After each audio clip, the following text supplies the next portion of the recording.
How did Noah fit all the animals of the earth on the ark? Noah's Ark was the largest wooden vessel built by any man in his days, and many today cannot just see how he managed to build this all by himself. Well, he was not alone. His sons were with him.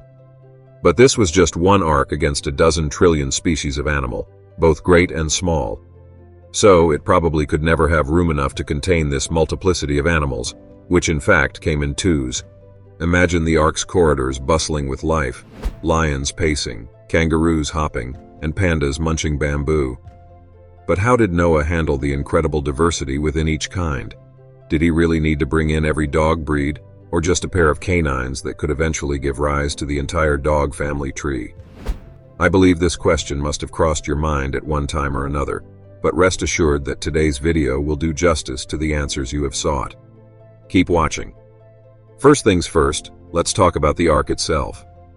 According to Genesis chapter 6, verse 15, the ark was 300 cubits long, 50 cubits wide, and 30 cubits high. Now what's a cubit? Well, in our modern reckoning, it's the distance from a man's fingertip to his elbow, approximately 20.4 inches, 52 centimeters. So, the ark was a colossal vessel, measuring 510 feet, 155 meters, long, 85 feet, 26 meters, wide, and 51 feet, 16 meters, high. Imagine a ship the size of a small skyscraper. Now let's address the elephant in the room, star passengers, the animals. The Bible tells us that Noah was tasked with bringing representatives of every land-dependent air-breathing animal on board, those that couldn't survive the flood otherwise. Genesis 7 verses 21 to 23.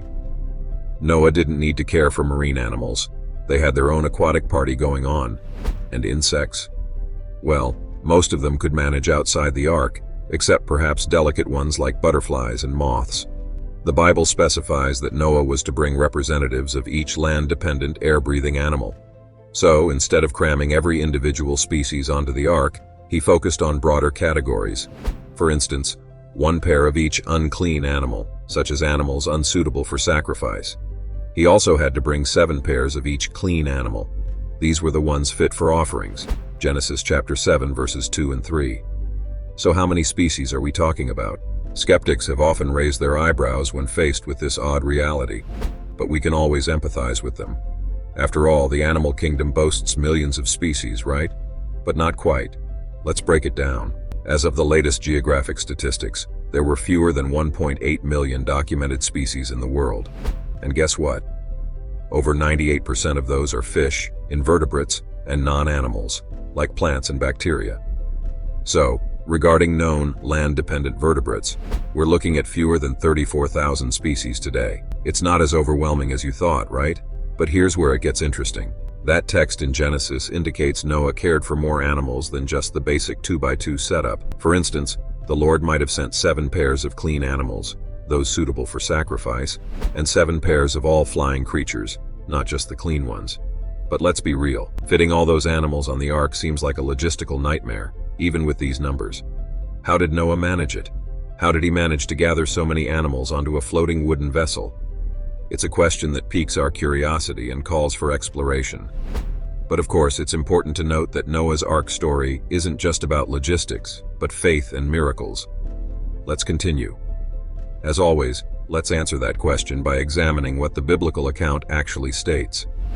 Genesis chapter 6 verse 20 provides a crucial clue.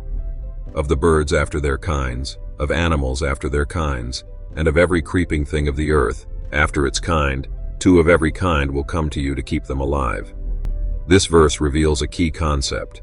Noah didn't embark on a global animal hunting expedition. Instead, the animals came to him. To comprehend this further, let's look at the aftermath of the catastrophic flood that took place. The world map would have looked vastly different.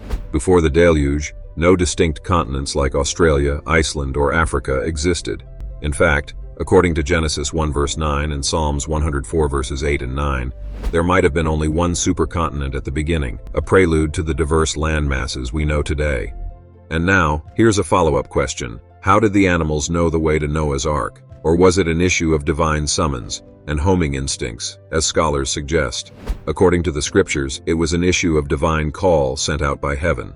The animals responded, arriving at the Ark as if guided by an innate homing instinct, a behavior implanted by God. Picture them marching up the ramp, each species fulfilling its role. While this phenomenon likely defies natural explanation, it remains a testament to the supernatural orchestration of a momentous event. When we observe the impressive migratory behavior of animals today, it becomes evident that we've only scratched the surface of understanding the intricate behaviors exhibited in God's creation. For instance, consider Canada geese's majestic migration, the monarch butterfly's graceful flight, the annual journeys of whales and salmon, the hibernation instincts of polar bears, and even their sensitivity to earthquakes. The animal kingdom is indeed a treasure trove of fascinating capabilities. However, when addressing objections to the biblical account of Noah's Ark, we must rely on what Scripture plainly states. And inevitably, someone might raise the question, what about dinosaurs? Were they on the Ark? When some skeptics realize that the Ark's account is not as riddled with holes as they once believed, they often bring out their intellectual artillery, aiming at the toughest questions. Dinosaurs, with their gigantic presence, loom large among these questions. However, dinosaurs are, of course, a subject that's brimming with curiosity and raising myriad questions.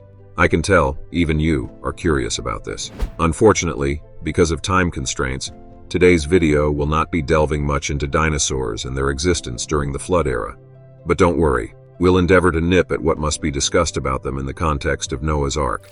So, make sure you are subscribed to my channel. So, let's journey back to the biblical text. Genesis 1 and 2 recount God's creation history, revealing that all land-dwelling creatures, including dinosaurs, were made on the sixth day of creation, the same day Adam and Eve came into existence. Without external influences, the dinosaurs, as land animals, shared their origin with humankind. Moreover, the Ark accommodated two representatives of each kind of land animal, and there's no indication that any of these creatures were already extinct before the flood. Also, apart from dinosaurs, the book of Job, chapter 40, verse 15, introduces us to another gigantic presence, the behemoth, a mysterious creature described as a large aquaterrestrial beast.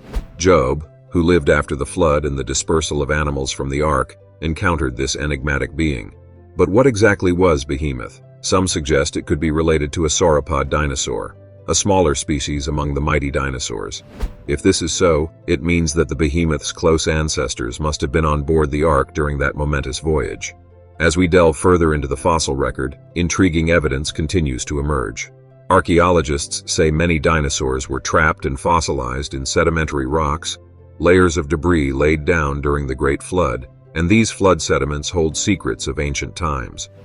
Additionally, legends from diverse people groups worldwide speak of encounters with creatures generically referred to as dragons. These legends provide another strong indication that representative dinosaur kinds survived the flood. Logically, the only way this could have occurred is if they were indeed on the Ark, which is most likely so. Genesis chapter 7 verse 8 proves this by saying, "And of everything that creeps on the earth." However, when discussing dinosaurs and the Ark, some questions inevitably arise. Chief among them is how big were these ancient gigantic animals? We know the Ark was enormous, but could it truly house massive dinosaurs? Consider this, mammals of even the largest land animals wouldn't pose a size problem when they are at a younger age. So there's a strong indication that the animals God called into the Ark were at a young age. Being young, even the biggest of the dinosaurs were still considerably moderate in size, and they had their full breeding life ahead of them. Now, let's address the fascinating diversity of dinosaurs. While hundreds of names exist for different varieties or species, the reality is more nuanced. There are likely only about 60 to 80 actual different kinds of dinosaurs.